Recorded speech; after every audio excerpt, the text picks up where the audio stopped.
2026 జనవరి 3, 4, 5 తేదీల్లో గుంటూరులో ఆంధ్ర సారస్వత పరిషత్ ఆధ్వర్యంలో జరిగే 3వ ప్రపంచ తెలుగు మహాసభలను జయప్రదం చేయండి. రండి, తెలుగువాడి ఘనతను, తెలుగు భాష గొప్పతనాన్ని ప్రపంచానికి చాటి చెబుదాం. 3వ ప్రపంచ తెలుగు మహాసభలను నెంబర్ 1 ఓటీటీలో ఉచితంగా వీక్షించండి. నెంబర్ 1 ఓటీటీకి ఎటువంటి చందా చెల్లించకుండా నెంబర్ 1 ఓటీటీను ప్లేస్టోర్ లేదా యాప్ స్టోర్ నుంచి మీరు డౌన్లోడ్ చేసుకుని మా ప్రసారాలు ఉచితంగా వీక్షించవచ్చు. ప్రకటనల కొరకు సంప్రదించాల్సిన ఫోన్ నెంబర్ 7893935555. నమస్తే. సామాన్యుడి చేతుల సామాజిక స్థలం నెంబర్ 1 న్యూస్కి స్వాగతం. నేను రవీంద్ర. ఆంధ్రప్రదేశ్ రాష్ట్ర ఉప ముఖ్యమంత్రి పవన్ కళ్యాణ్కు కీలకమైనటువంటి బాధ్యతలు ముఖ్యమంత్రి అప్పగించబోతున్నారా? ఆ బాధ్యతలు లా అండ్ ఆర్డర్కి సంబంధించిందా, పోలీస్ డిపార్ట్మెంట్కి సంబంధించి? హోంమంత్రిగా పవన్ కళ్యాణ్, ఇప్పుడు ఈ చర్చ రాష్ట్ర రాజకీయ వర్గాల్లో విస్తృత స్థాయిలో జరుగుతుంది. దీనికి సంబంధించి సోషల్ మీడియానే కాదు, మెయిన్ మీడియా కూడా ఫోకస్ పెట్టింది. త్వరలోనే పవన్ కళ్యాణ్ హోంమంత్రిగా బాధ్యతలు తీసుకోబోతున్నారు. ఇప్పటికే కూటమి ప్రభుత్వంలో పవన్ కళ్యాణ్ ఒక కీలకమైనటువంటి వ్యక్తిగా ఉన్నారు, ఒక వ్యవస్థగానే ఉన్నారు. ఆయనకు అప్పగించినటువంటి శాఖల్లో తన మార్కును చూపిస్తూ అభివృద్ధి పదం వైపు ఆయన ముందుకు దూసుకుపోతున్నారు. ఉన్నటువంటి మంత్రుల్లో ఆయన టాప్ 3లో ఉన్నారు పనితీరు విషయంలో. ఆయన వ్యక్తిగతంగా కూడా పార్టీ పరంగా అందరికీ సహాయం చేయటం, తద్వారా కూటమి ప్రభుత్వానికి మంచి పేరు తీసుకొచ్చే విధంగా ఆయన కార్యక్రమాలు కానీ, ఆయన విధి విధానాలు కానీ అన్నీ కూడా ఉన్నాయి. ఇప్పటి వరకు ఆయనకి ఇచ్చేటువంటి వేతనంలో ఆయన ఎప్పుడు కూడా ₹1 తీసుకోలేదు. వచ్చినటువంటి గౌరవ వేతనం ఏదైతే ఉందో దానికి సంబంధించి ఆయన పేద ప్రజల కోసమే పెడుతున్నటువంటి సిచ్యువేషన్. అలాగే పార్టీ ద్వారా ప్రభుత్వానితో సంబంధం లేకుండా సొంత నిధులు కేటాయిస్తూ ఆ ప్రాంతాల అభివృద్ధికి పవన్ కళ్యాణ్ ఎంతగానో దోహదపడుతున్నారు. రాష్ట్ర రాజకీయాల్లో జనసేన ఒక తిరుగులేనటువంటి ఒక వ్యవస్థగా ఉంది, ఒక శక్తిగా ఉంది. 2024 ఎన్నికల సమయంలో జనసేన ఏ రకమైనటువంటి వైభవాన్ని కలిగింది అంటే, 10 ఏళ్ళు పడినటువంటి కష్టం ఎలా అయినా మనం ఎన్నికల్లో మన సత్తా చాటాలి అనే విధంగానే అడుగులు ముందుకు వేశారు. దానిలో భాగంగానే 2024 ఎన్నికలకు ముందు జరిగినటువంటి కొన్ని కీలకమైనటువంటి అనూహ్య పరిణామాల నేపథ్యంలో ఒక రకమైనటువంటి నిర్ణయం తీసుకున్నారు.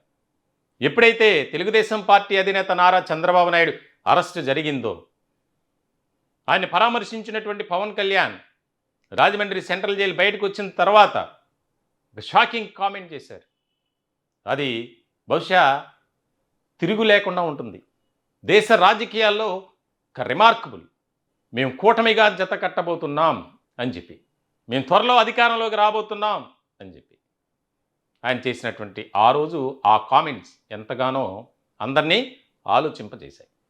అయితే ఇప్పుడు కూటమిలో తెలుగుదేశం పార్టీ, జనసేన, భారతీయ జనతా పార్టీ, ఈ 3 పార్టీలు కూడా ఒక బాధ్యతతో ముందుకు వెళ్తున్నాయి. ఇలాంటి సందర్భంలో కొన్ని ఆటుపోట్లు అనేది సహజంగానే జరుగుతుంది.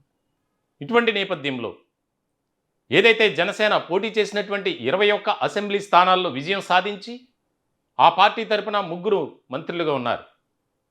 పవన్ కళ్యాణ్, నాదెండ్ల మనోహర్, కందుల దుర్గేష్, 2 ఎంపీలు పోటీ చేసినటువంటి 2 కూడా ఇప్పుడు పార్లమెంట్లో తమ వాయిస్ వినిపిస్తున్నటువంటి పరిస్థితి. ఇలాంటి క్రమంలో ఆ మధ్య ఒక అంశానికి సంబంధించి పవన్ కళ్యాణ్ హోమ్ డిపార్ట్మెంట్, ముఖ్యంగా అనితను ఉద్దేశించి మాట్లాడినటువంటి మాటలు అప్పట్లో దుమారాన్ని కలిగించాయి. ఇప్పుడు మళ్ళీ అది ఎక్కువగా వినిపిస్తుంది, కనిపిస్తుంది. ఆ రోజు ఏం మాట్లాడారు అనేది ఒక్కసారి మనం రిమెంబర్ చేసుకుందాం. నేను హోంశాఖ తీసుకున్నానంటే మనకు పరిస్థితులు చాలా చాలా వేరుగా ఉంటాయి. హోమ్ మినిస్టర్ అనిత గారు కూడా చెప్తా ఉన్నాను, మీరు మంత్రి, మీరు హోమ్ మినిస్టర్, నేను పంచాయతీరాజ్ శాఖ మంత్రిని, నేను అటవీ శాఖ మంత్రిని, పర్యావరణ శాఖ మంత్రిని, హోం మంత్రి శాఖ మీరు బాధ్యత వహించండి. నేను హోంశాఖ తీసుకున్న పరిస్థితులు వేరుగా ఉంటాయి, గుర్తుపెట్టుకోండి.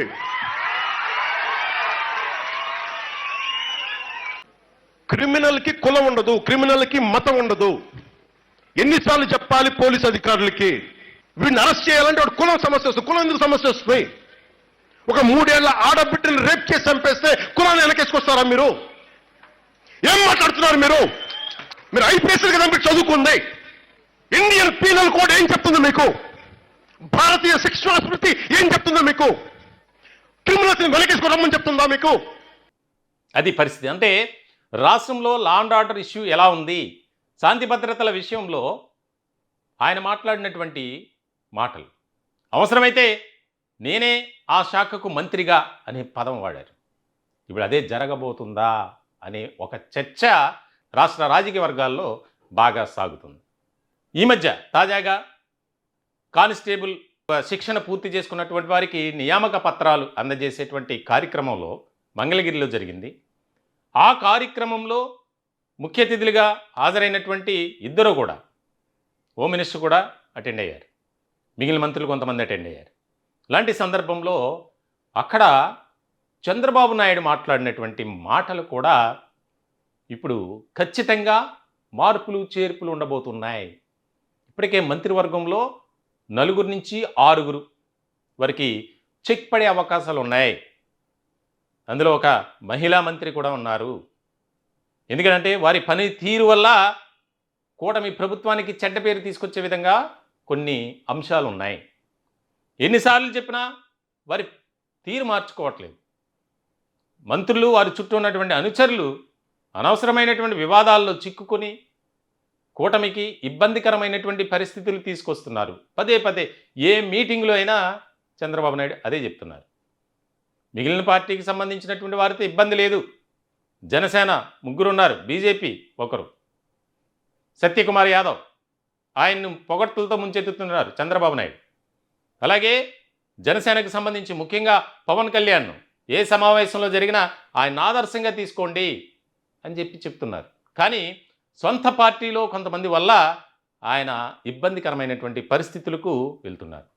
ఇలాంటి క్రమంలో దాదాపుగా మరికొద్ది రోజుల్లో దీనికి సంబంధించి పూర్తి స్థాయిలో ప్రక్షాళన చేయబోతున్నాం. సంక్రాంతి అంటున్నారు, సంక్రాంతికి కాకపోతే ఖచ్చితంగా ఉగాది.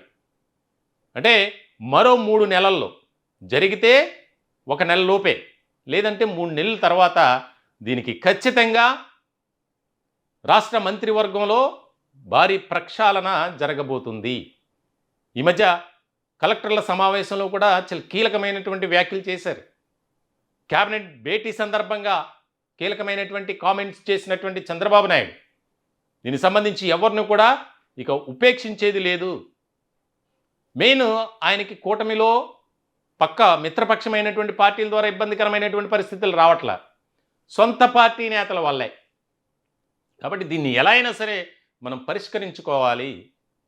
కానీ ఖచ్చితంగా మంత్రివర్గంలో మార్పులు చేర్పులు ఉండబోతున్నాయి. తాజాగా జరుగుతున్నటువంటి ఆ యొక్క ఏదైతే చర్చ నేపథ్యంలో ఖచ్చితంగా హోమ్ మినిస్టర్గా పవన్ కళ్యాణ్కు అదనపు బాధ్యతలు అప్పగించే అవకాశాలు ఉన్నాయి. శాఖల మార్పులు చేర్పులు కూడా చాలా భారీ ఎత్తున జరగబోతున్నాయి అనేది ఇప్పటికే పనిచేస్తున్నటువంటి మంత్రుల తాలూకు ఫీడ్బ్యాక్ రిపోర్ట్ అంతా సిద్ధం చేసుకున్నారు. ఎవరెవరు ఎలాంటి పనితీరు కనబరుస్తున్నారు, వారి శాఖలకు సంబంధించి ఫైల్స్ క్లియరెన్స్లో ఎంతవరకు, ఏ మేరకు, ఏ స్థాయిలో వారు పనిచేస్తున్నారు, అంకితభావం, చిత్తశుద్ధి, ఇవన్నీ కూడా ఆయన ఫ్రేమ్గా పెట్టుకున్నారు. కాబట్టి 4 లేదా 6 దాదాపుగా అయితే ఖచ్చితంగా వేటు అనేది పడబోతుంది కొంతమందిపై అనేది. అలాగే శాఖల మార్పులు కూడా. అప్పుడు పవన్ కళ్యాణ్ చేసినటువంటి వ్యాఖ్యలు, తాజాగా చంద్రబాబు నాయుడు మాట్లాడినటువంటి మాటలు, అంటే లా అండ్ ఆర్డర్ ఇష్యూ విషయానికి వస్తే ఖచ్చితంగా చేంజెస్ అనేది ఉండబోతున్నాయి. దీనికి సంబంధించి పవన్ కళ్యాణ్కు హోమ్ మినిస్టర్గా అవకాశం కల్పించవచ్చు అనేది చర్చ జరుగుతుంది. చూడాలి, రాజకీయాల్లో ఏ క్షణమైనా ఏదైనా జరగవచ్చు. కాబట్టి మరి ఎటువంటి పరిణామాలు ఉంటాయి, ఎలాంటి పరిస్థితులు ఉంటాయి అనేది చాలా కీలకమైనటువంటి అంశంగా చూడాలి. ఈ టాపిక్పై మీ విలువైనటువంటి అభిప్రాయాలను కామెంట్ రూపంలో తెలియజేయండి. దయచేసి మా ఛానల్ని సబ్స్క్రైబ్ చేసుకోండి. Thank you.